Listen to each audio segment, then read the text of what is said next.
Assalamualaikum warahmatullahi wabarakatuh. Perkenalkan, saya Rina Kumalasari dengan NPM C1A023065.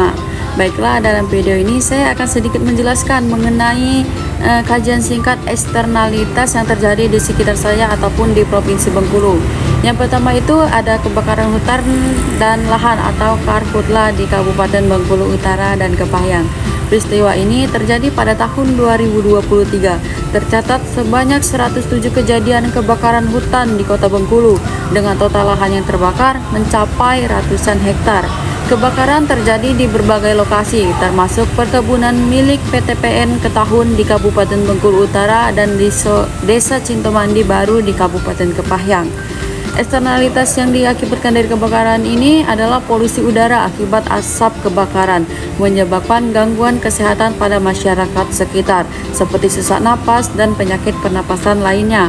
Adapun penyebabnya, pembukaan lahan pertanian dengan cara membakar yang tidak terkendali.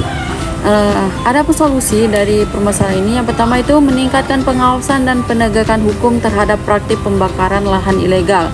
Yang kedua, menyediakan alternatif teknologi pertanian ramah lingkungan yang tidak menggunakan pembakaran.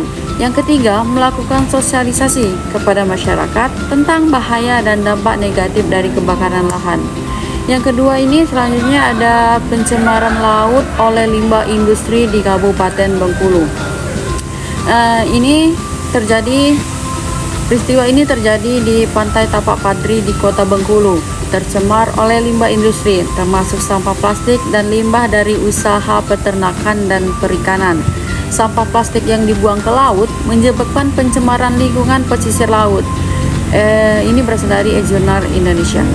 Eksternalitas kerusakan terhadap ekosistem laut termasuk terumbu karang dan penurunan kualitas air laut. Penyebabnya yaitu pembuangan sampah dan limbah industri secara sembarangan ke laut tanpa pengelolaan yang memadai. Adapun solusi dari permasalahan ini, yang pertama meningkatkan fasilitas pengelolaan limbah industri dan sampah rumah tangga. Yang kedua, melakukan edukasi kepada masyarakat dan industri tentang pentingnya pengelolaan limbah yang bertanggung jawab. Yang ketiga, menegakkan regulasi yang melarang pembuangan limbah ke laut. Selanjutnya ada eksternalitas yang ketiga yaitu pengembangan pariwisata alam di Kabupaten Kepahyang. Kabupaten Kepahyang memiliki berbagai destinasi wisata alam seperti kebun teh, air terjun, dan bukit barisan. Wisata alam ini menarik wisatawan dan berpotensi meningkatkan perekonomian lokal. Eksternalitas yang diakibatkan adalah eksternalitas positif, yaitu peningkatan pendapatan masyarakat lokal melalui sektor pariwisata dan pelestarian alam. Pengelolaan destinasi wisata yang berkelanjutan dan kesadaran masyarakat akan pentingnya menjaga kelestarian alam.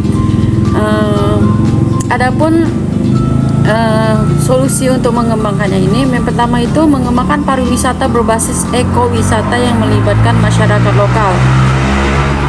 Yang kedua, menyediakan fasilitas yang mendukung keberlanjutan lingkungan dan destinasi wisata. Dan yang terakhir, melakukan promosi yang menarik wisatawan untuk berkunjung ke destinasi wisata alam di Kepahyang. Mungkin hanya itu yang dapat saya sampaikan mengenai kajian singkat eksternalitas di sekitar saya maupun di Provinsi Bengkulu. Lebih kurang saya mohon maaf. Assalamualaikum warahmatullahi wabarakatuh.